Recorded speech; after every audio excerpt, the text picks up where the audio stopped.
Hello, everyone, and welcome to LitFilmFest Live, where we discuss a classroom topic and a brand new book to go along with it, and how to build a really interesting reading culture in your school. I'm Tim, and tonight we'll be looking at thrillers and conspiracy stories. And tonight we have a very, very thrilling character with us. It's author Dash Roberts. Hi, author. Hi, author. Hi, Dash. How are you? I'm fine, Tim. How are you? Yeah, well, thank you. It's lovely to have you with us. Would you like to tell us a bit about your two books? You had one that came out in October, didn't you, last year? Yes, I actually had two books published this year, actually. So I am the author of the Sticky Pine series, and the first book in the Sticky Pine series is called The Big Wolf Conspiracy, and this came out in February of 2020. And the sequel is called The Thing at Black Hole Lake. There we go. And that came out just in October. Yeah, and it's a science fiction, mystery, funny thriller type series of books. Fantastic. And we have to say thank you to Nosy Crow as well for tonight, because they will be offering 2 copies of your latest book, The Thing at Black Hole Lake, to 2 people who comment, who share or like below. Join us in the chat. If you've got any questions, please ask. The competition will be lasting for 1 week, so it'll end at Wednesday at midnight next week. So please do share and tag other teachers involved, and you stand a chance of winning one of these lovely books to stroke and read at your and to smell. It's always about the smell, isn't it? Yeah, it's true. So Dash, what is it about your books that make them thrilling for children? Do you see your books as thrillers? Is that an angle that you had in mind when you were writing them? Yeah, the books are definitely thrilling adventures. They are also funny. They're also definitely fit in the sci-fi box as well. But primarily they're kind of fast-paced thrillers. I've always tried to leave a cliffhanger at the end of every chapter to keep the reader interested and intrigued and just dying to find out what's going to happen next. There's a lot of action in the books. And there are scary monsters, there are kind of threatening adults as well, and perilous situations. So yeah, I would definitely say that they're thrillers. So as a teacher who might be wanting to write a thriller, would you recommend a stream of cliffhangers? Do you plan out how those will be in your story arc? Yeah, I do tend to plan out the chapters as best I can. Sometimes things just take you when you're writing, but if you're writing a thrilling book, I think it's very important to try to include new information in every chapter, especially if you've got a mystery story going on, like these books are, and something at the end of every chapter that makes that reader just want to keep turning those pages. I think that's a hugely important thing to do for thrillers. And often we call it the hook, don't we, at the start of the chapter, but you can also, of course, have them at the end as well, can't you? And that's something that's really fun to do. As long as it's going somewhere, it's a fun thing to include in your writing. Absolutely, yeah. My friend, who's also an author, Louis Stoll, has said that my books are bedtime destroyers, which I don't think is a bad thing. You write a lot about conspiracies as well, it's like conspiracy theories. Why might this be a useful topic for the classroom?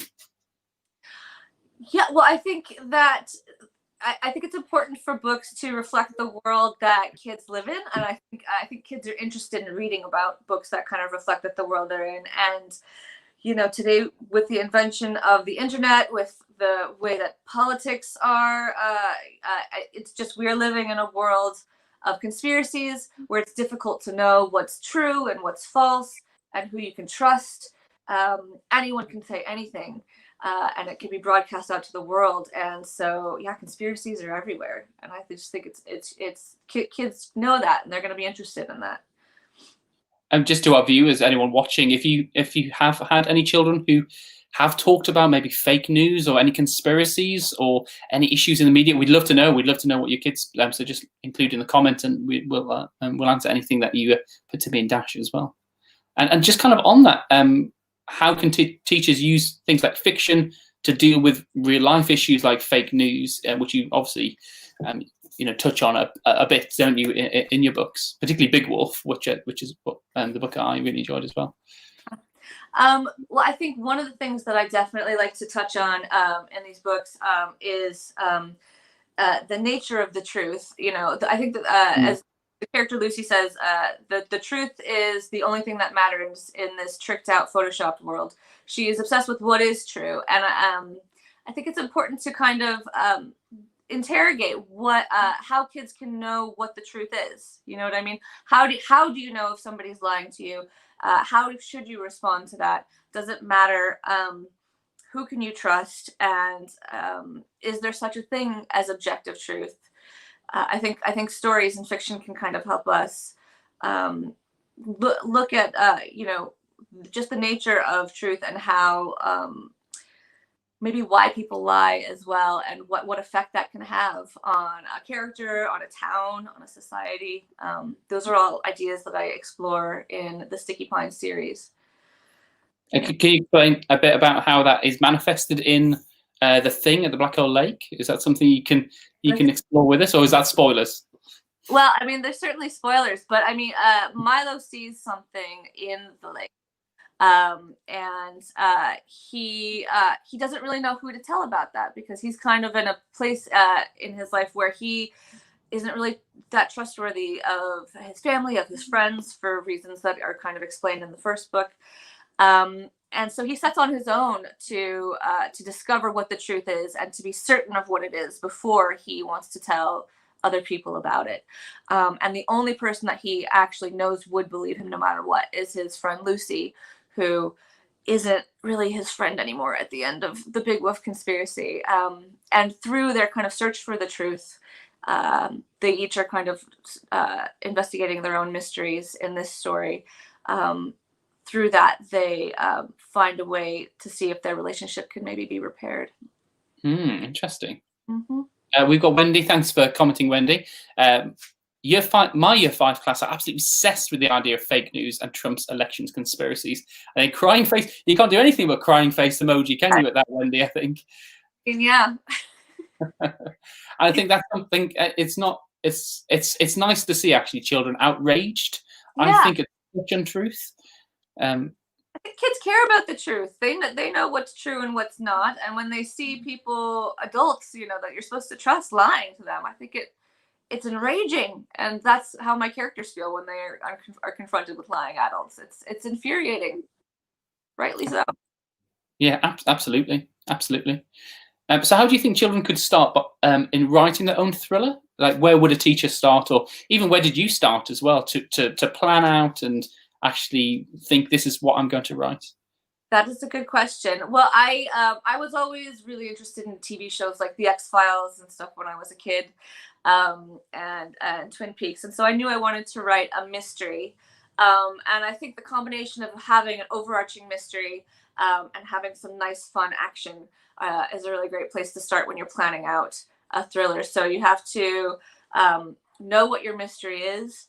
You want to start in an interesting location with some interesting people, and my character Lucy she's just obsessed with uncovering the supernatural, so that motivates her to keep investigating even when things go wrong.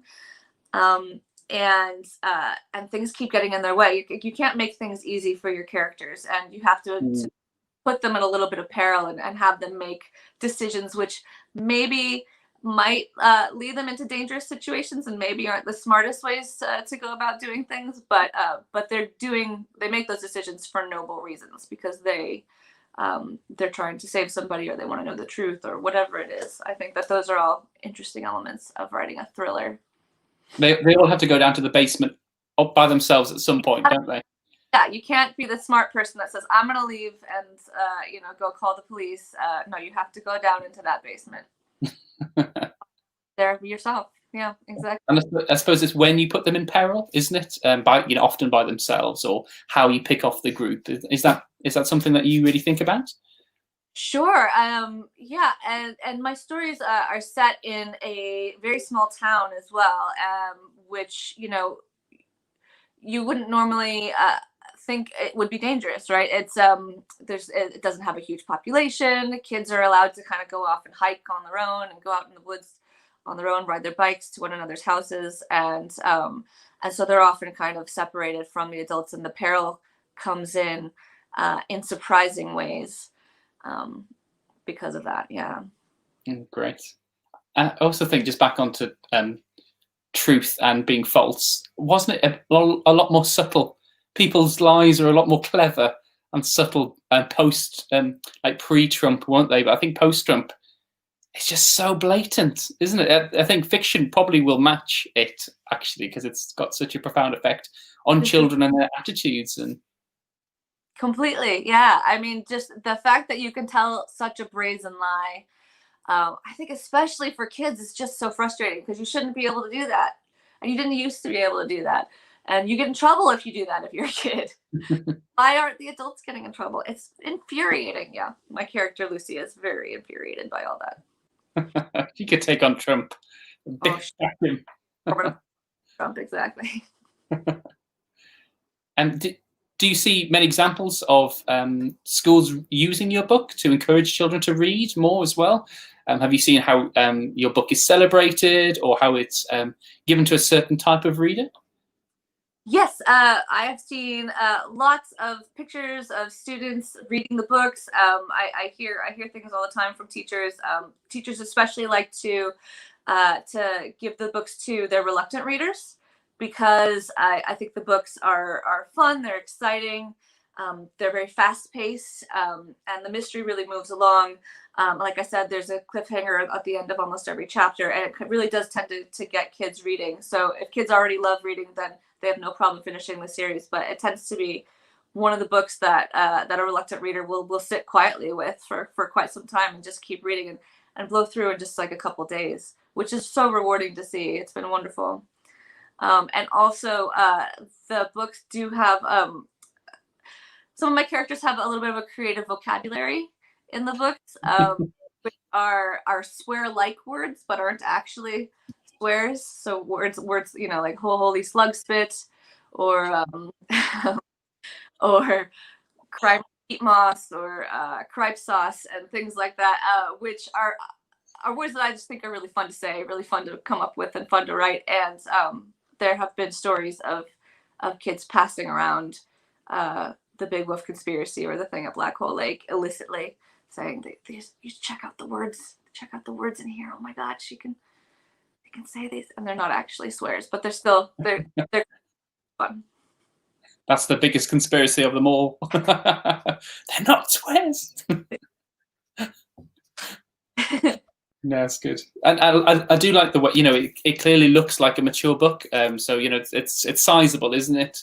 The text isn't intimidating, which I like. It's not too much as well, and also it doesn't talk down to the kids. So I think they're the three things probably that a reluctant reader needs, is something that speaks up to their level, but makes it a bit more easy for them to go through it. Again, with it being action and character driven, it's a good, easy read, I think, for that. So there's my recommendation. There you go for the night.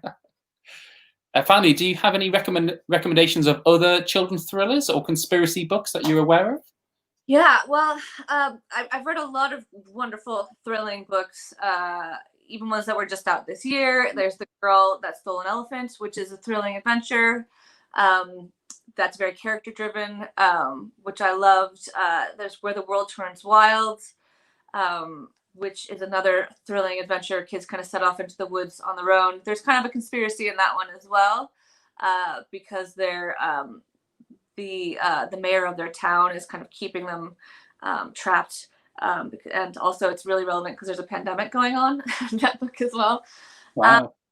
Yeah, and then in terms of conspiracy books, I think a lot of the conspiracy books I've read have been adult books, and maybe there should be more conspiracy books for kids. I'm sure there are tons. I can't. Yeah, nothing's coming to mind right now. But yeah, in terms of thrilling adventures, there's so many thrilling adventures that are great right now. The Ship of Shadows. What else did I read recently that was great? So many things. Great. Yeah, good recommendations there. Thank you. Right, it is time now to move on to the quickfire fiction, where I will be testing you on your own bit of writing, and we'll make a resource for the classroom at the same time. Are you ready? All right, I'm ready.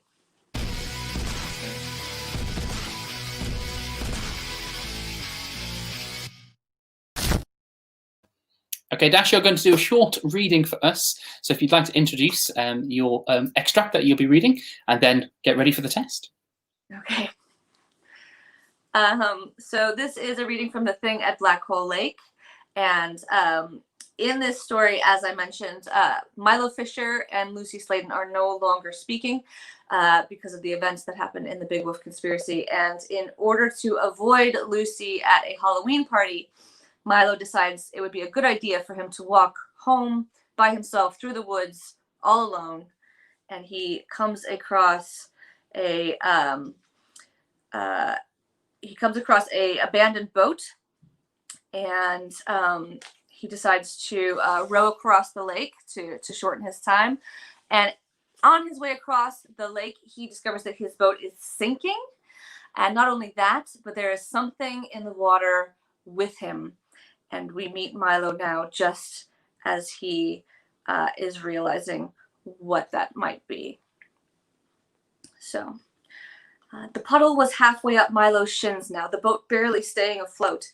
He pulled the remaining oar out of its socket and wielded it as a weapon, jabbing it at the closest tentacle. Lightning quick, it slithered up the paddle and slurped against Milo's hand with an unsettling, cold fishiness. Milo shrieked, lost his balance, and fell into the lake. The good news was that the water was not as cold as he expected. That's where the good news ended. Milo coughed and sputtered, choking each time his head dipped below the surface. He'd received swimming lessons from an ex-Navy SEAL, but right now he couldn't even remember how to float. Keeping a tight hold on his phone, he shook off his heavy overcoat, which drifted downwards, its sleeves flailing like a drowning man. Something slimy caressed Milo's bare foot. This is it. I'm a goner, and I'm going to die dressed as a politician. A wave of pitiful acceptance washed over him as he sank into the gloomy depths. Straining to hold his breath, Milo opened his eyes and held out his illuminated smartphone. If he was going to be eaten alive, he wanted to see what would be digesting him. The torchlight filtered through the murk, providing a hazy glimpse of an immense creature unlike anything Milo had ever seen. At its rear were 8 tentacles, each as long as the rowboat. Its front half was that of a hideous, primordial fish with jagged teeth the size of bowling pins. What is that thing? Above, Milo could hear the faint sound of a motor. Was someone else up there? The octopoidal monster swam closer, watching Milo with plate-sized orange eyes, its pupils horizontal black slits. Nearly out of breath, Milo let out a bubbly scream. Lightning fast, the thing splayed its arms out in every direction, like a dark star. Its skin changed color, alternating black, ivory, and purple splotches that swirled hypnotically. Mesmerized, Milo watched as the color suddenly drained from the creature's nose, down its torso and along its tentacles, until its entire body was moon white. What in the ever-loving... One by one, the thing gathered its ivory tentacles at the top of its head and formed a 2-pronged tree-like structure. Are those antlers? Milo was reminded of the stag they'd hit with their car that morning. Did this thing eat the deer? The motor above grew louder until it was almost deafening. Is it going to eat me? Regaining his terror-stricken senses, Milo inhaled a mouthful of water as he struggled to swim to the surface, which seemed an eternity away.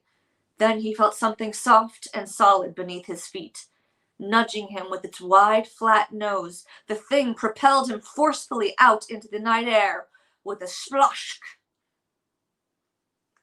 Oh, I didn't want to come back. Oh, horrible. Oh, thank you for that. That was great. Really, yeah, really thrilling. Love that.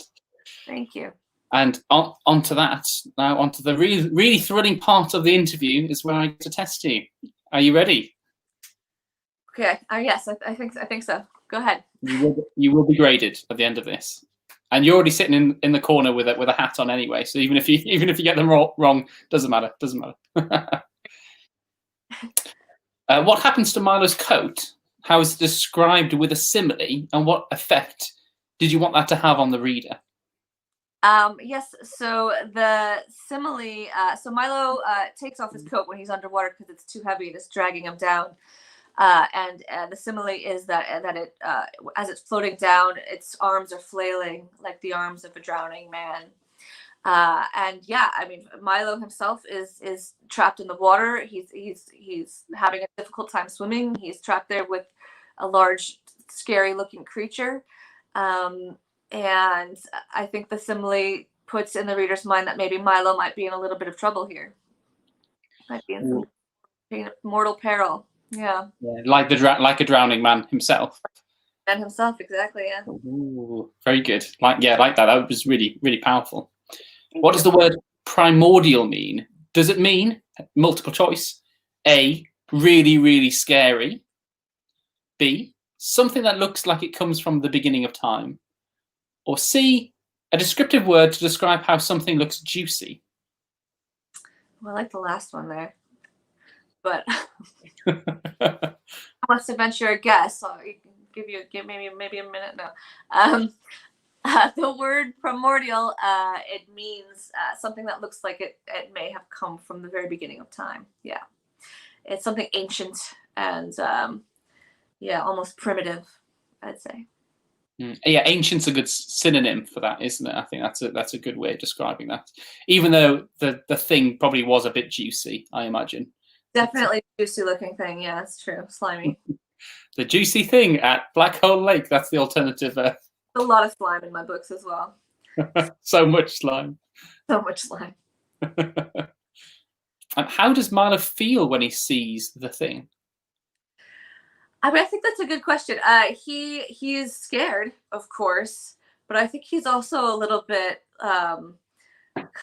almost impressed, or he's taken by how strange it is and just how interesting I think it looks. It's the weirdest thing he's ever seen in his life.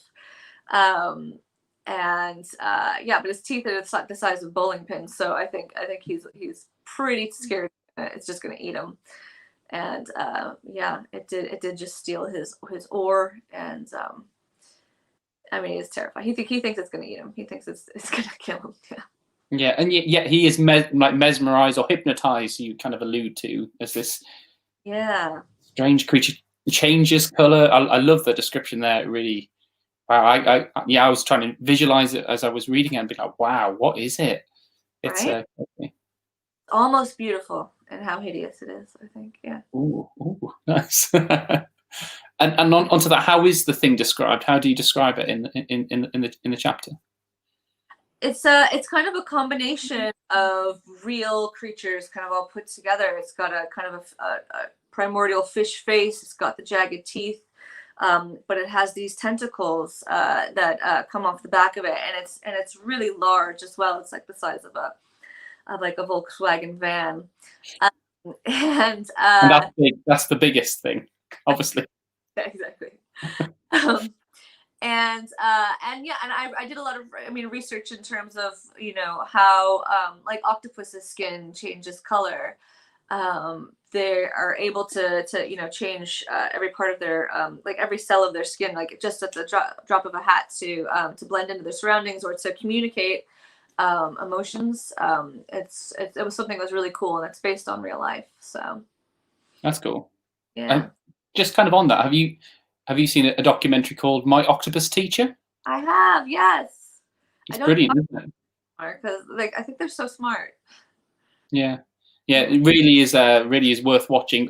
Even with the kids, actually, on Netflix. Terrible title, My Octopus Teacher, but a really, really stunning portrayal about the wonders under the sea, isn't it? And did you draw any of that or any documentaries like that into what you did as well, and behavior-wise maybe as well? Well, that documentary came out recently, so I'd already written the book by then. But I think I first kind of came up with the idea when I saw a video of a mimic octopus, which I think is kind of a recent discovery, maybe in the last 10 years. But it's an octopus that can change its shape. It can look and it kind of chooses to change its shape on purpose, and so it can make itself stripy like a sea snake, and then it'll stick like one arm out of the sand in order to make itself look like a snake. It can make itself look like coral. It can make itself look like a lionfish by sticking out its arms in a certain way. And then I've also seen videos of octopuses dreaming, and their skin changes color in this really cool way when they're dreaming. Yeah, so depending on what's in their thought, it's such a cool phenomenon. So I just love that, and I wanted to play with that a little bit. Yeah, cool that you can bring real life into your book, that you can be inspired by a really weird real creature, isn't it? Yeah, and the world is really, the world that we live in now is a lot stranger than we know, I think. And that's something that I love that idea and exploring that in these as well. Yeah, I would say it's stranger than fiction, but your fiction is pretty strange. True. Never know. I could be onto something here. And why is it significant to Milo that he sees antlers on the beast? So that's something that happens early in the book.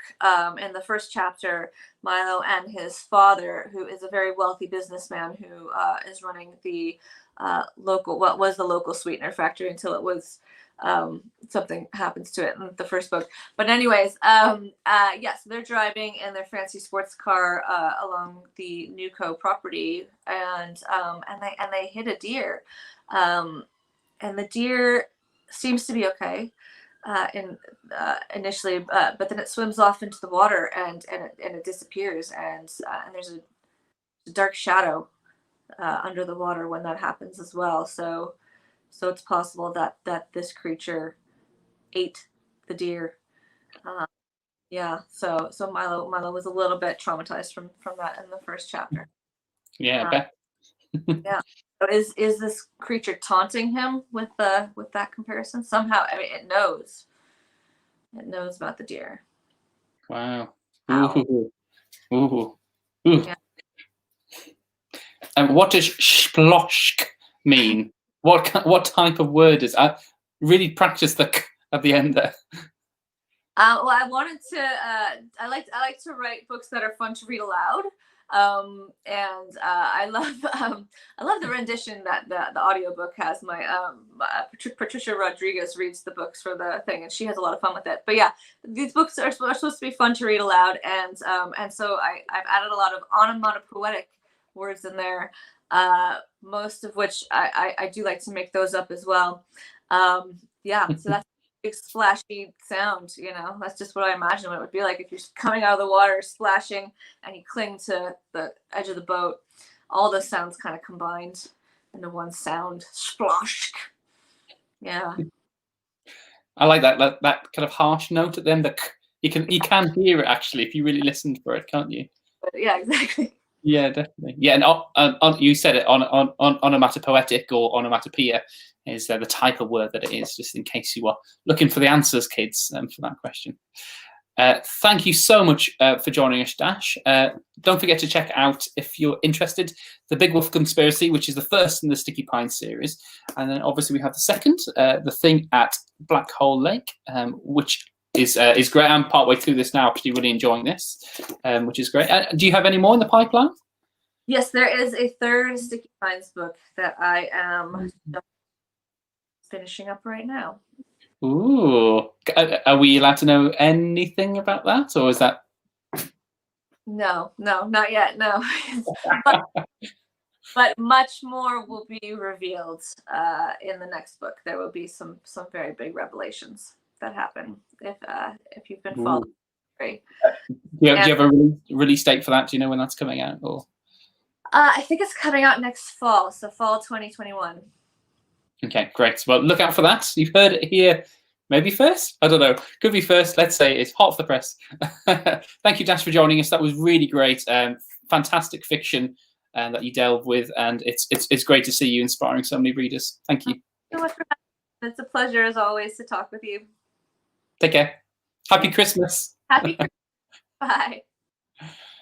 Right, and also don't forget that you can enter the competition. Just please like the video or share it or comment it underneath, and you stand a chance of winning one copy of The Thing at Black Hole Lake for your class or your home. If you don't have a class, you're very welcome to enter. And those entries, that competition closes next Wednesday at midnight.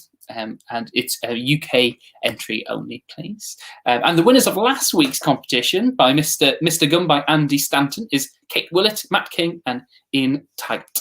So well done on joining us. Also, please don't forget to check out everything that we have on our webpage, litfilmfest.com, where you'll see a lot of good stuff.